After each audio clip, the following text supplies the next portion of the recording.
NBA rasyon na. Sa ngayon ay sulit na sulit ang pagkakatrade ng Los Angeles Lakers dito kay Luka Doncic pagkatapos silang umangat sa second spot sa Western Conference.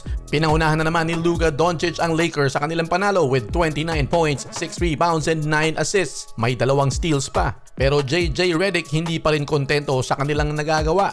Sa post-game interview, sinabi ni JJ Redick na ayaw daw muna niyang pag-usapan ang mga seeding o pwesto-pwestuhan na yan dahil kinakailangan muna nilang makapasok sa playoffs at masigurong hindi sila dadaan ng play-in tournament bago pag-usapan ang seeding.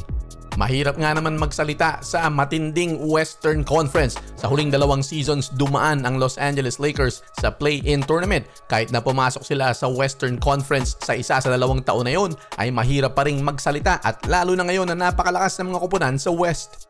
Samantala, marami namang fans ang bitin na bitin dahil 1 punto na lang ay nakagawa na si LeBron James ng record na 50,000 points, pinakamarami sa kasaysayan ng NBA. Halatang sinusuportahan naman siya ng buong koponan dahil noong mga ilang minuto na lang natitira, ibinibigay sa kanya ang bola sa mga ISO kaya lang dinodouble team siya ng Los Angeles Clippers. May 1 possession pa nga ron na naagawan sila ng bola at ilang mga mintis.